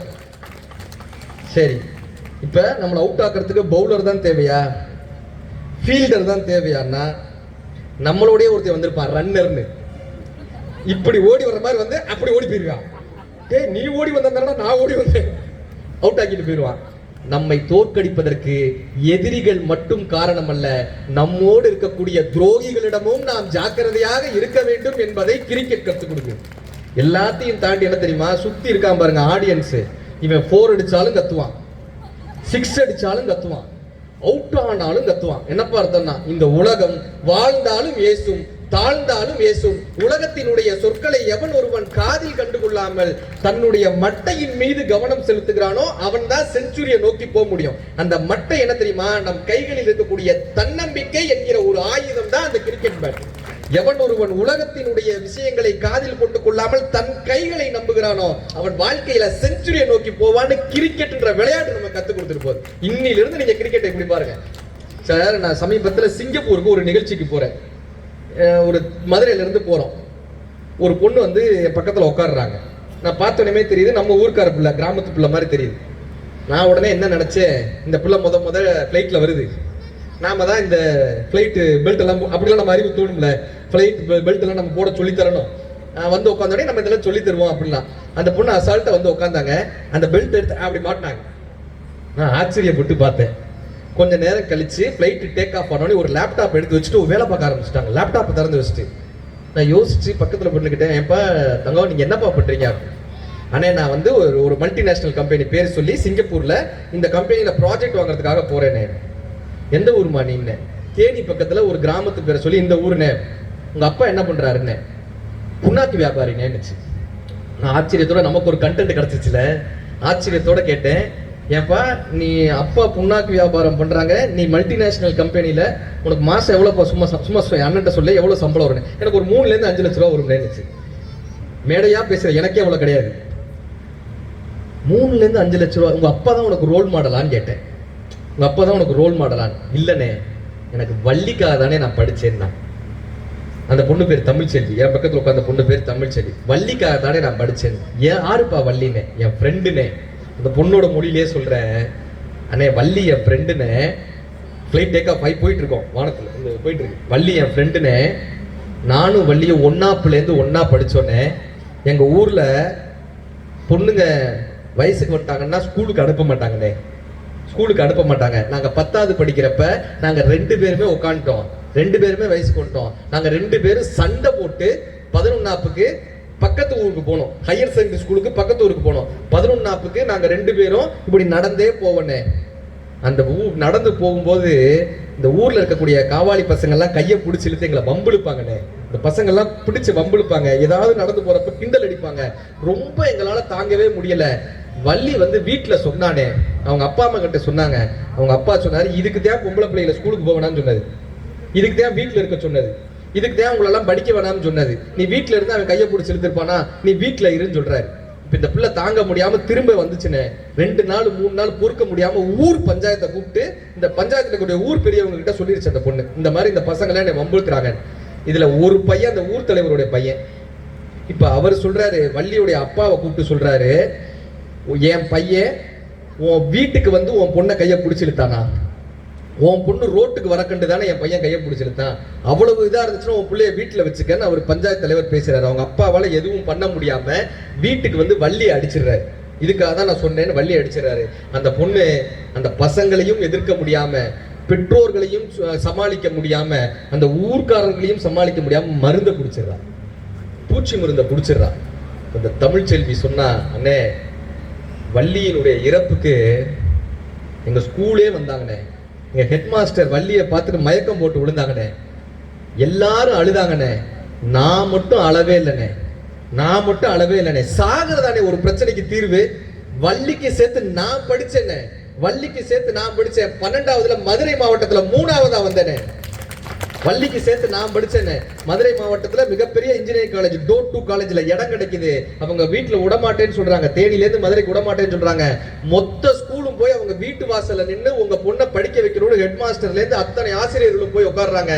இன்னைக்கு அந்த பொண்ணு அங்க படிச்சு சிங்கப்பூர்ல பெரிய கம்பெனில 5 லட்ச ரூபாய். இது பெருசு இல்ல. அந்த பொண்ணு சொல்றாங்க, இந்த சம்பாதிக்கிறது பெருசு கிடையாதுங்க, ஆனா நான் இன்ஜினியர் ஆகி இப்படி சாதிச்சதுக்கு அப்புறம் எங்க ஊர்ல என்னைய பார்த்து இந்த 5 வருஷத்துல 16 பெண்கள் இன்ஜினியரிங் முடிச்சிருக்காங்கன்னு, அதுதானே எனக்கு பெரிய வெற்றி.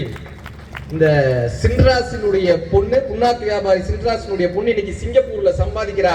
என் பொண்ணு அப்படி வரணும்னு சொல்லி ஒரு 16 பிள்ளைகள் இன்னைக்கு தாண்டி போய் படிச்சாங்க. அதுதான் என்னுடைய வெற்றினாங்க. அதனாலதான் பெரியார் ஐயா சொன்னார், பெண்களின் கைகளில் இருந்து கரண்டியை பிடுங்கி புத்தகங்களை கொடுங்கள், இந்த நாடு மாறும்.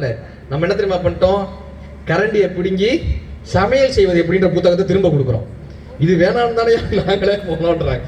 அப்படி ஏதோ ஒரு வகையில் இந்த தன்னம்பிக்கை இருக்குல்ல, இந்த சமூகமே எதிர்த்தாலும் கூட இந்த தன்னம்பிக்கை தற்கொலை முடிவு ஆயிடாதுங்க. இந்த வாழ்க்கையில எல்லாருக்குமே ஒரு நாள் தற்கொலை பண்ணிக்கலான்ற எண்ணத்தை தாண்டி தானே வந்திருப்போம். கரெக்டா? எவ்வளவு பெரிய மனிதர்களா இருக்கலாம், எவ்வளவு பெரிய விஷயங்களை சாதிச்சிருக்கலாம், இந்த தற்கொலை பண்ணிக்கலான்ற எண்ணம் ஒரு நாள் வந்து எட்டி பார்த்துட்டு போங்க. ஒருத்தர் வாழ்க்கையில ரொம்ப பெரிய போராட்டம், தற்கொலை பண்ணிக்கலான்னு போனான். ரொம்ப சோகத்தோட எய்தாப்புல ஒரு குப்பை தொட்டி இருந்துச்சு. இந்த குப்பை தொட்டி முன்னாடி உட்கார்ந்தான், அழுதுகிட்டே இருந்தான். குப்பை தொட்டியை பார்த்துக்கிட்டு அழுதுகிட்டே இருந்தான். ஒருத்தர் வந்தார், குப்பையை கிளறினார். கிளறி பிளாஸ்டிக் பாட்டிலா எடுத்து உள்ளார வச்சுட்டு போனார். ரெண்டாவது ஒருத்தர் வந்தார், குப்பை தொட்டியை கிளறினார், பேப்பரா எடுத்து வச்சுட்டு போனார். மூணாவதா ஒரு பசுமாடு வந்துச்சு, குப்பை தொட்டியில் இருக்கக்கூடிய வாழை இலைகளை, இந்த குப்பைகளை அப்படியே சாப்பிட்டு போச்சு. நாலாவதா ஒரு நாய் வந்துச்சு. இது எல்லாத்தையும் பார்த்துட்டே இருந்தான். நாய் வந்து மீந்தி போன உணவுகளை சாப்பிட்டுட்டே இருந்துச்சு. இவனுக்கு தோணுச்சு, சாதாரண குப்பை தொட்டியாலேயே 4 பேரை வாழ வைக்க முடியும் என்றால் இந்த மனித வாழ்க்கை கிடைத்த எனக்கு ஏன் இன்னொருவரை வாழ வைத்து விட முடியாது என்கிற ஒரு நம்பிக்கை பிறக்குதில்ல. நம்ம என்ன பண்ணிடுறோமா சார், எவ்வளவு குறை சொல்றோம் இந்த வாழ்க்கைய. எனக்கு மட்டும் நல்ல மனைவி அமைஞ்சிருந்தா, கலெக்டர் ஆயிருப்பார் இவரு, திருப்பூருக்கு கலெக்டர் ஆகி உட்கார்ந்து இருப்பார். எனக்கு மட்டும் நல்ல மனைவி அமைஞ்சிருந்தா. அந்த அம்மா உடனே என்னைய சிங்கப்பூர்ல கேட்டாங்க, என்னைய கோயம்புத்தூர்ல கேட்டாங்க, என்னைய சென்னையில கேட்டாங்க, பாலா போன விதி மதுரையில வந்து மாட்டிக்கிட்டேன். நான் சொன்ன உள்ளூர்ல ஒரு பையன் கேட்டானா?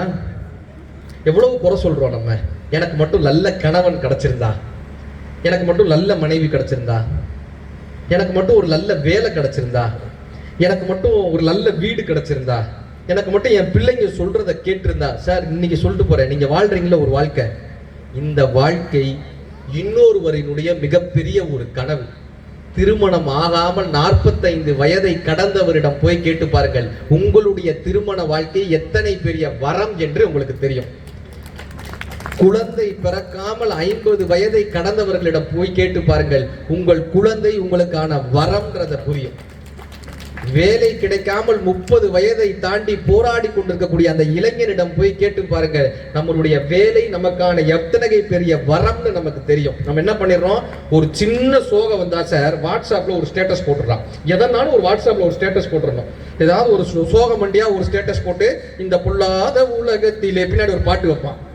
சந்தோஷமா இருந்தாலும் ஸ்டேட்டஸ் போடுறாங்க சார். கோபமா இருந்தா, என் ஒய்ஃப் என்ன பண்ணா, யூடியூப்பை பார்த்துட்டு மஷ்ரூம் அல்வான்னு ஒன்று பண்ணா. அதை போட்டோ எடுத்து சார் ஃபேஸ்புக்கில் ஸ்டேட்டஸாக போட்டாங்க. 1500 லைக்கு. நான் லைக் பண்ணலையே, மற்ற வேலை அதை பார்த்தவே, நான் தான் அதை சாப்பிட்டவே. இப்போ என் சோகத்தை நான் போய் அதில் ஸ்டேட்டஸாக போட முடியுமா? முடியாது. இப்போ நம்ம என்ன பண்ணிடுறோம்னா, எல்லாத்துக்கும் ஒரு ஸ்டேட்டஸ் சார்.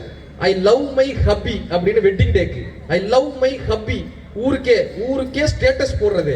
புருஷனுக்கு சோறு போடுறது கிடையாது.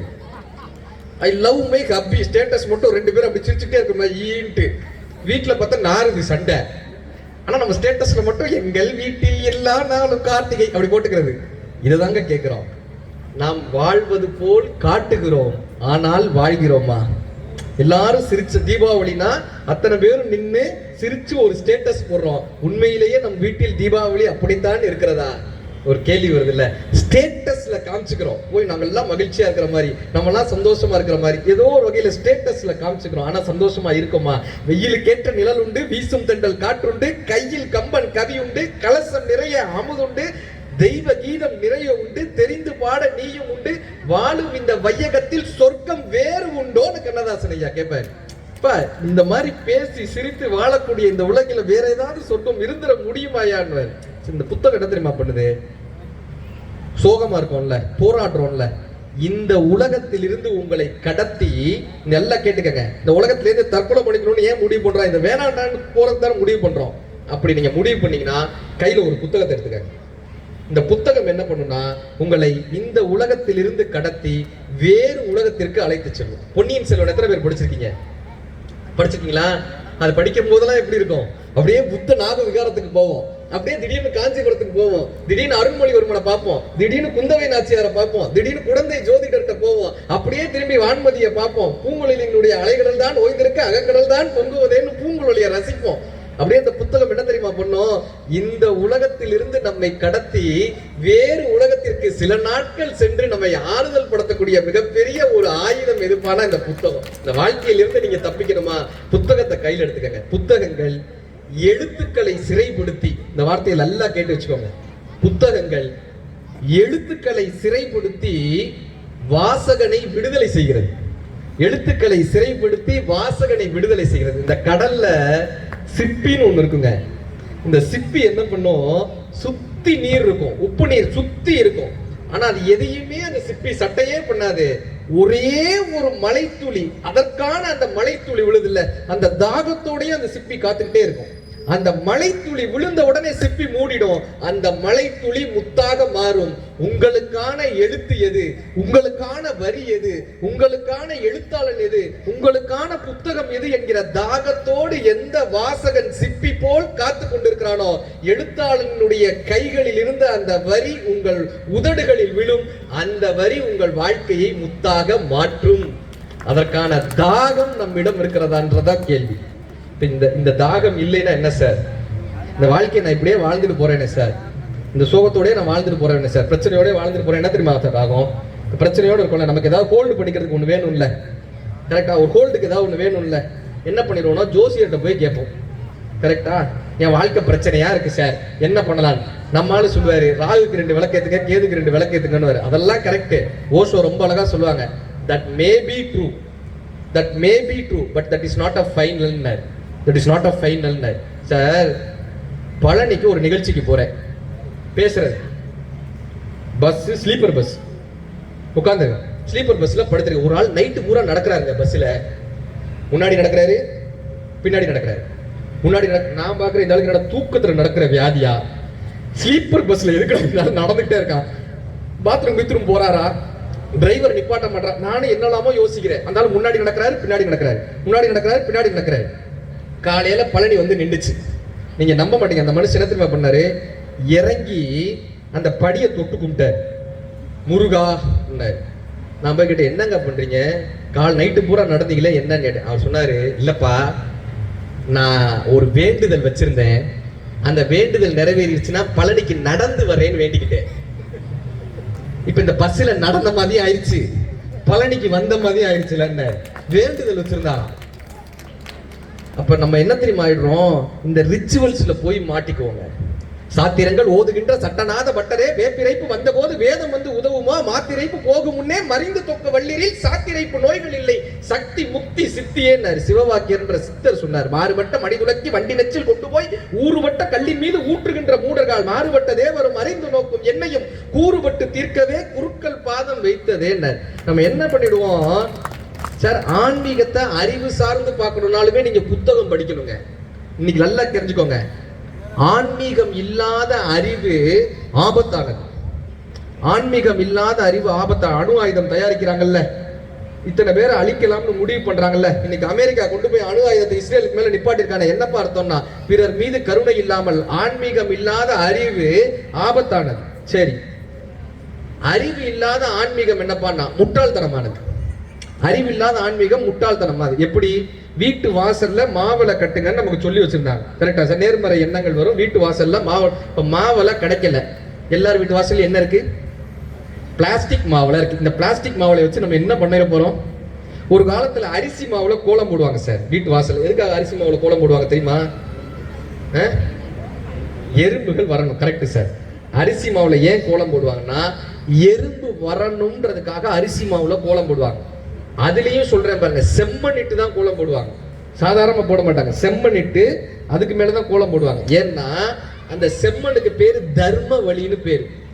நம்ம வீட்டுல கோலம் போட்டு எறும்பை கூப்பிட்டு நாமளே அந்த எறும்பை மிதிச்சிடக்கூடாதுன்றதுக்காக செம்மண் போட்டு அந்த எறும்பு அந்த வழியா அப்படி போயிடணும். அதுக்கு தர்ம வழின்னு பேரு. இன்னைக்கு கோலம் போடுறோமா, ஸ்டிக்கர் வாங்கி ஒட்டுறான். எறும்பு வரணும்னு கோலம் போட்டோம், இன்னைக்கு எவனும் வரக்கூடாதுன்னு ஸ்டிக்கர் ஒட்டிடுறாங்க. எறும்புக்கு மருந்து போடுறாங்க, எறும்பு வந்துடக்கூடாதுன்னு மருந்து போடுறாங்க.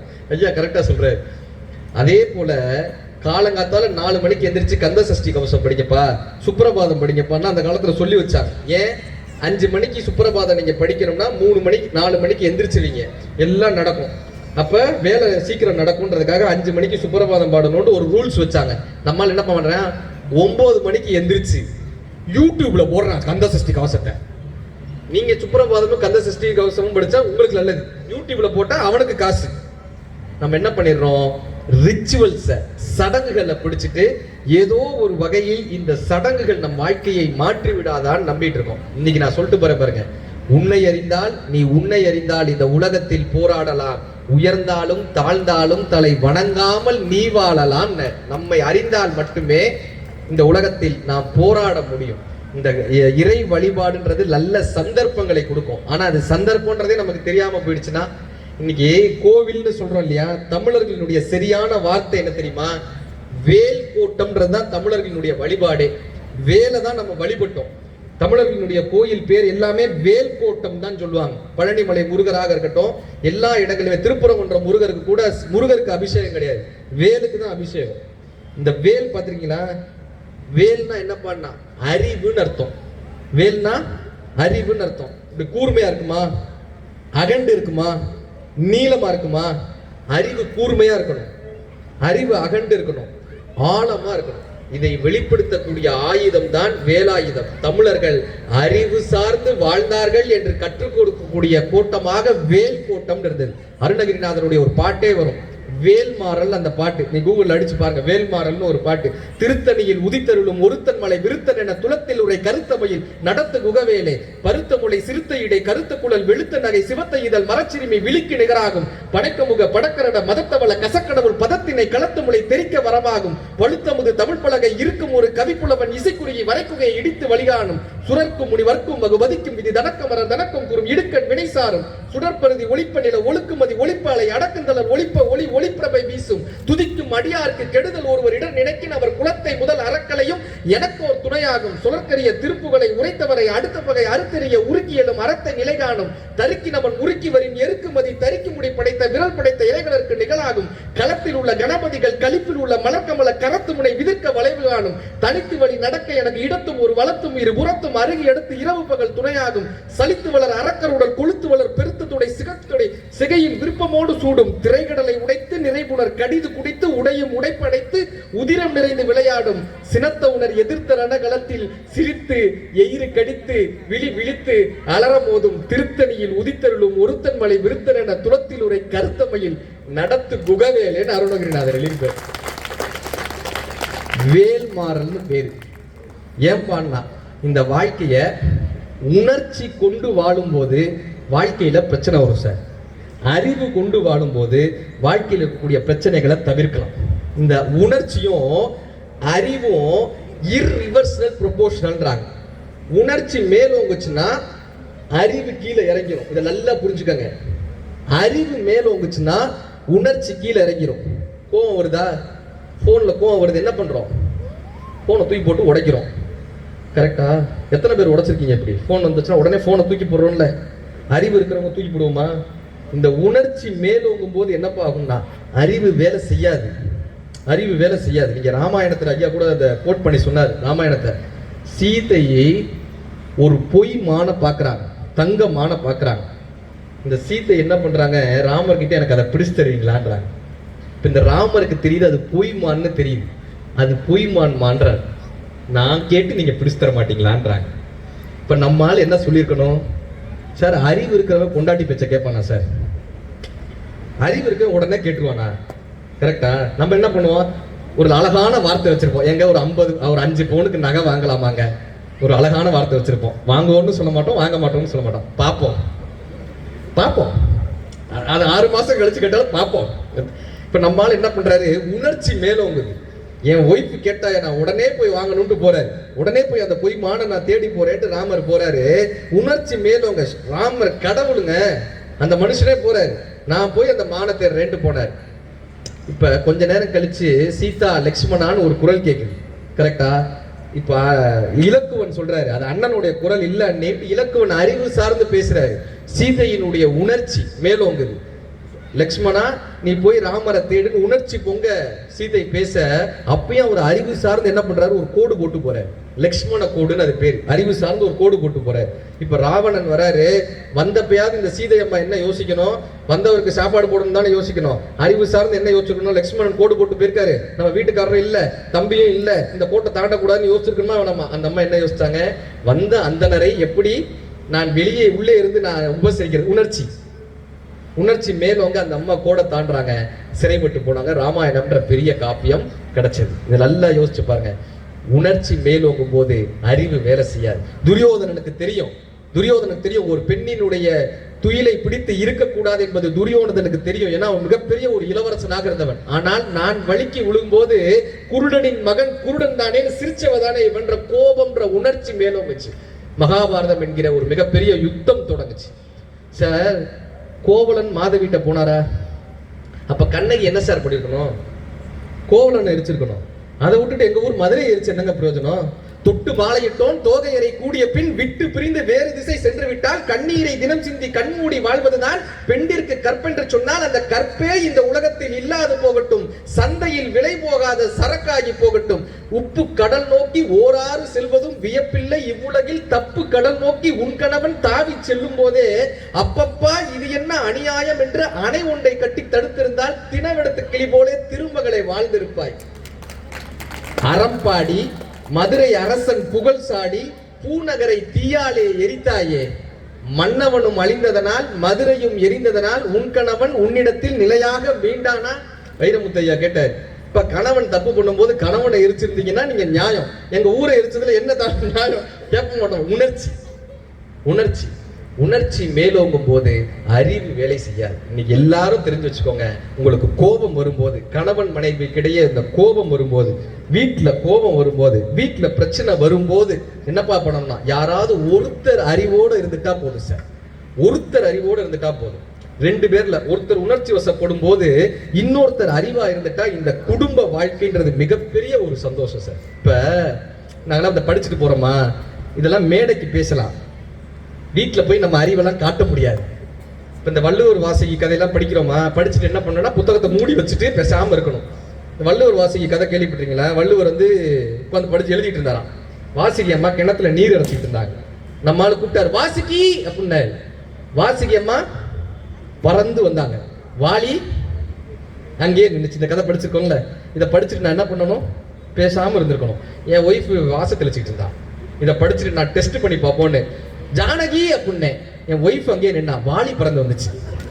இனிமே கூப்பிடு. இப்ப நம்ம என்ன பண்ணணும், வாலியை கேட்ச் பண்ணி ஓரமா வச்சுட்டு பேசாம இருக்கணும். கரெக்டா சார்? இந்த புத்தகத்தினுடைய பெரிய பலன் என்ன தெரியுமா? ஒரு இருட்டான அறைக்குள்ள போறோம், நமக்கு ஒரு பயம் இருக்குல்ல. இருட்டான அறையை பார்த்தா ஒரு பயம் வருது இல்ல? என்ன பயம் வரும்? இருட்டான அறையில பார்த்தோம்னா பேய் இருக்குமா? பேய் இருக்கும், பிசாசு இருக்கும். நம்ம மனம் என்ன பண்ணுது, அங்க என்ன இருக்குன்னு தெரியாததுனால, இதை நல்லா கவனிங்க, என்ன இருக்குன்னு அங்க தெரியாததுனால நமக்கு தெரியாத விஷயத்தெல்லாம் மனது போய் அதை ஃபில்லப் பண்ணிக்கும். இந்த அறையில பேய் இருக்கு, இந்த அறையில பிசாசு இருக்குன்னு நம்ம மனது என்ன பண்ணுது, தேவையில்லாத விஷயங்களை அந்த அறையில போய் ஃபில் பண்ணுது. அதையும் தாண்டி நீங்க உள்ள போனீங்கன்னா ஒரு சேர் தட்டுமா, தடுக்கி கீழே விடுவோமா, இல்ல தடுமாறி அந்த அறையை கடக்க முடியாம திண்டாடுவோமா? இதுக்கு என்ன சொல்யூஷன், இதுக்கு என்ன தீர்வு? ஒரு விளக்கு கையில இருந்தா அந்த அறைக்குள்ள போயிடலாமா? ஒரு விளக்கு கையில இருந்தா இந்த இருட்டான அறைக்குள்ள போயிடுவோமா? இந்த விளக்கு என்ன பண்ணுது, வெளிச்சத்தை தருது.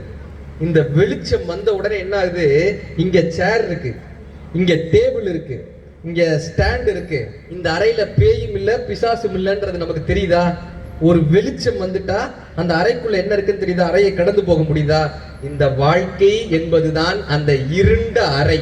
இந்த கையில் இருக்கக்கூடிய விளக்கு தான் நம் கையில் இருக்கக்கூடிய புத்தகம். இந்த புத்தகத்தினால் உங்களுக்கு ஒரு வெளிச்சம் தோன்றிவிட்டால் உங்கள் அறிவிற்கு இந்த வாழ்க்கையில் என்னென்ன இருக்கிறது என்பது எல்லாம் புலப்படுகிறது. இந்த வாழ்க்கையை நீங்கள் கீழே விழாமல் செல்வதற்கு உங்கள் கைகளில் இருக்கக்கூடிய விளக்கு இந்த புத்தகம். ஒரு புத்தகம் கையில் இருந்துச்சுன்னா நீங்க இந்த வாழ்க்கைன்ற இருண்ட இடத்தை கடந்துடலாம், படிச்சு கடந்துடலாம். எல்லாத்தையும் தாண்டி சொல்லிட்டு போறேன். நேரத்தினுடைய இன்னொரு 1/4 மணி நேரம் இருக்குல்ல சார், பேசலாம்ல? நான் வரும்போதே மோகன் சார்ட்ட கேட்டேன், சார் நாங்க எவ்வளவு நேரம் பேசணும்னு. அவர் சொன்னார், நீங்க எவ்வளவு நேரம் வேணாலும் பேசுங்க, எங்க மக்கள் 9:45 எந்திரிச்சு போயிடுவாங்கன்ட்டாரு. ஆனாலும் கூட நேரமானாலும் நாங்கள் அமர்ந்து கேட்கிறோம் இருக்கக்கூடிய தரமான மக்கள் எங்க காங்கேய மக்களாக இருக்காங்க. இன்னைக்கு திங்கட்கிழமை நைட்டு 9 மணி ஆயிடுச்சு. இனிமே தான் போய் சாப்பிட்றதுல இருந்து எல்லாமே பண்ணோம். நாளைக்கு ஸ்கூலுக்கு ஆபீஸ்க்கு கிளப்பணும். இருந்தாலும் இந்த நல்ல விஷயம் நாளை கேட்டுட்டு போவோம்னு அமர்ந்திருக்கீங்கல்ல, எனக்காக உங்களுக்கு ஒரு பெரிய கைதட்டல் தந்துருங்க. இது என்னுடைய நன்றி. சார், இந்த உலகத்துல சம்பாதிக்க வேண்டியது என்ன தெரியுமா? பணமா, காசா, காரா, பங்களாவா, பேரா, புகழா? இந்த உலகத்தில் சம்பாதிக்க வேண்டிய ஒரே விஷயம் குடும்பம். சார், அமர்ந்திருக்கீங்க பாருங்க, குடும்பமாக. இந்த குடும்ப வாழ்க்கை ஒரு காலகட்டத்தில் ஒரு வீட்டிலே 20 பேர் இருப்பாங்க சார். மாமா, அத்தை, சித்தப்பா, பெரிய. எங்க வீட்டில் ஒரு பாட்டி இருக்கும், மொட்டை அடிச்சுட்டு ஒரு பாட்டி சுத்திட்டு இருந்துச்சு, மேலூர் பாட்டின்னு சொல்லுவோம். எனக்கு விவரம் தெரியாதப்ப அந்த பாட்டியை கூப்பிட்டுருந்தேன். அப்புறம் விவரம் தெரிஞ்சோடனே எங்க அம்மாட்ட கேட்டேன், ஏமா நம்ம அப்பாவை பெற்ற பாட்டி ஒரு பாட்டி இருக்காங்க, இந்த இன்னொரு பாட்டி மொட்டை அடிச்சுட்டு சுத்தி இது யாருமான்னு. இப்போ எங்க அம்மா சொன்னாங்க, இந்த பாட்டி உங்க பாட்டியோட ஃப்ரெண்டு பாட்டி அப்படின்னுச்சு. பாட்டியோட ஃப்ரெண்டு பாட்டி நம்ம வீட்டில் ஏமா இருக்காங்கன்னு கேட்டேன். அந்த பாட்டி உங்க பாட்டிக்கு மட்டும் ஃப்ரெண்டா இல்லடா, தாத்தாவுக்கும் ஃப்ரெண்டா இருந்தாங்க, அதனால நம்ம வீட்டில் இருக்காங்க. ஒரு வீட்டில் 20 பேர் இருந்தாங்க. அந்த காலத்துல பாத்ரூமை வீட்டில் உள்ளர வச்சு கட்ட மாட்டாங்க தெரியுமா? டாய்லெட்டை வீட்டில் வச்சு கட்ட மாட்டாங்க. அந்த காலத்துல வெளியே கொல்லப்புறம்னு வச்சு அந்த பக்கம் தான் கட்டுவாங்க. இந்த காலத்துல பாத்ரூம் டிட்டாச்சா இருந்தது, ஃபேமிலி அட்டாச்சா இருந்தது. இன்னைக்கு ஒவ்வொருத்தர் வீட்லயும் பாத்ரூம் அட்டாச்சா இருக்கு, ஃபேமிலி பூரா டிட்டாச்சா ஆயிடுச்சு சார். யாரும் யார்ட்டையும் பேச மாட்டான். வாட்ஸ்அப் குரூப் ஆரம்பிச்சிருக்காங்க ஃபேமிலி அப்படின்னு. எத்தனை பேர் வீட்டில் இருக்கு? அதுல மெம்பர்ஸ் யாருன்னா வீட்டுக்காரரு, அப்பா, அந்த அம்மா, அந்த புள்ள, 4 சேர்த்து ஒரு குரூப் ஃபேமிலி அப்படின்னு. அந்த குரூப்ல கேட்கிறேன், அம்மா தோசை ரெடியா? அந்த அம்மா கிச்சன்ல இருந்து ரிப்ளை அனுப்புது, உனக்கும் கிடையாது கொப்படம் கிடையாது, 2 பேரும் சுக்கியில போட்டு சாப்பிடுங்க. ஏன் மனிதர்களை பார்த்து பேச மாட்டோம் இன்னைக்கு? சென்னையில என்ன தெரியுமா சார் 2 பிரச்சனை. சென்னை போன்ற பெருநகரங்கள்ல அப்பா அம்மாவை முதியோர் இல்லத்துல விட்டுறாங்க, பிள்ளைகளை கிரீச் மாதிரி டே கேர் சென்டர்ல விட்டுறாங்க. கோடி கணக்கில் காசு போட்டு வீடு வாங்குறான். அந்த வீட்டுக்கு இஎம்ஐ கட்டுறதுக்கு டே அண்ட் நைட்டா கணவன் காலையில ஷிஃப்ட்டுக்கு போறான், மனைவி நைட்டு ஷிஃப்ட்டுக்கு போகுது. இவங்க 2 பேரும் ஆபீஸ்லயே இருக்காங்க. வீடு பூட்டியே கிடக்கு சார். 5 கோடி ரூபாய் வீடு பூட்டி கிடக்கு, யாருமே இல்லாத வீடு. சென்னையில என்ன தெரியுமா பிரச்சனை? 2 பிரச்சனை. வீடு இல்லாத மனிதர்கள், மனிதர்கள் இல்லாத வீடுகள். இந்த 2 தான் இன்னைக்கு பிரச்சனையாக. பேசவே மாட்டாங்களே குடும்பத்துல. நம்ம சம்பாதிக்க வேண்டிய பெரிய விஷயம் என்னப்பான்னா, இந்த ராமருக்கு 4 தம்பி இருந்தாரான்னு சொன்னா வாட் இஸ் தம்பின்றான். இன்னைக்கு அவனுக்கு தம்பின்றது என்னன்னு தெரியல. நாமுத்துக்குமார் எழுதுவாரு, தம்பி நான் வளர்ந்த தொப்புள் கொடியில் பூத்த இன்னொரு பூ, என் வேற்றொருவன் ஆனாலும் மாற்றொருவன், நான் உண்ட பாலின் ருசி அறிந்தவன், அதனால் என் பசி அறிந்தவன், என் நாணயத்தினுடைய இன்னொரு பக்கம், துக்கத்தில் என்னை தாங்கும் தூண், என் சக ஊன்னு தம்பியை பத்தி எழுதியிருப்பார். இந்த உறவுகளை நம்ம கொண்டாடுறோமான்னா மறந்தே போயிருச்சு சார். வீட்டில் என்னப்பா இருக்கணும்? கார் இருக்கணுமா அல்லது பணம் இருக்கணுமான்னா ஜென்ல ஒரு அழகான ஒரு கதை. ஒரு கடவுள் வந்தார் அவன் வீட்டுக்கு வந்து சொல்லியிருக்காரு, நான் வந்து இன்னைக்கு நைட்டு உன் வீட்டை விட்டு காலி பண்ண போறேன்ப்பா, உன் வீட்டுல இருந்து கிளம்ப போறேன், உனக்கு கடைசியா ஒரு வரம் தரேன், என்ன வரம் வேணும்னு கேளு. இவன் சொல்லியிருக்கேன், அப்படியெல்லாம் நான் உடனே கேட்ட முடியாது, மேலதிகாரிகிட்ட போய் நம்ம ஃபர்ஸ்ட் கேட்கணும், அதனால என் ஒய்ஃப்ட்ட நான் கேட்டு வைக்கிறேன், நீ நாளைக்கு வாட்டு அனுப்பி விட்டான். இப்போ ஒய்ஃப்ட்ட போய் கேட்டான், என்னம்மா கேட்கலாம் அப்படின்னா. அவங்க சொன்னாங்க, கேட்கறது கேட்கறீங்க, ஒரு 500 பவுன் நகையா கேளுங்க. பொண்ணு வந்து சொன்னா, அப்பா எனக்கு அமெரிக்கா மாப்பிள்ளையா கேளுப்பா. பையன் வந்தான், அப்பா எனக்கு இன்ஜினியரிங் காலேஜில், நல்ல இன்ஜினியரிங் காலேஜில் பிளேஸ்மெண்ட் ஆகிற மாதிரி ஒரு காலேஜில் சீட்டு கேளுப்பா. இந்த வீட்டில் வந்து ஒரு வயசான பாட்டி வந்து சொன்னாங்க, அதெல்லாம் கேட்காதப்பா, நம்ம வீட்டில் எப்பயுமே அன்பும் பாசமும் சந்தோஷமும் குதூகலமும் மகிழ்ச்சியும் இருக்கணும்னு போய் கேளுப்பான். இவன் கடவுள்கிட்ட கேட்டா, எங்க வீட்டில் எப்பயும் அன்பும் பாசமும் மகிழ்ச்சியும் குதூகலமும் சந்தோஷமும் இருக்கணும் கடவுளேன்னா. கடவுள் சொன்னாரு, உன் வீட்டில் அன்பும் பாசமும் குதூகலமும் மகிழ்ச்சியும் இருந்தால் நான் ஏன் உன் வீட்டை விட்டு செல்கிறேன், நான் இங்கேயே இருக்கிறேன்னு கடவுள் அங்கேயே தங்கினான். இப்போ நம்ம வீட்டில் அந்த சந்தோஷமும் மகிழ்ச்சியும் இருந்துச்சுன்னா கடவுள் தங்கக்கூடிய இடமாக மாறுங்க. இருக்கான்றதான் கேள்வி. 60ஆம் கல்யாணத்துக்கு ஒரு 60ஆம் கல்யாணம் வெட்டிங்க்கு பேச போறேன். 30 வருஷம் 35 வருஷம் குடும்பம் நடத்துறாங்க. 60ஆம் கல்யாணம். அந்த பாட்டியை கூப்பிட்டு கேட்கிறேன், ஏம்மா 60 வருஷம் 60ஆம் கல்யாணம், 35 வருஷம் 40 வருஷம் குடும்பம் நடத்திருக்கீங்களே, ஐயாவை பத்தி 2 வார்த்தை சொல்லுங்கன்னு. அந்த அம்மா சொல்லுச்சு, இந்த ன்றதுல 40 வருஷம் குடும்ப வாழ்க்கை அமைஞ்சிருக்கு. சார், இந்த தனிமைன்றது என்ன பண்ணுது, நம்மை அரை பைத்தியமாக்குகிறது. தனியா வாழ்றதுன்றது நம்மை அரை பைத்தியமாக்குகிறது. அதற்காக நாம் ஒரு துணையை தேடுகிறோம். அந்த துணை சில நேரங்களில் நம்மை முழு பைத்தியமாக மாற்றி விட்டு செல்கிறது.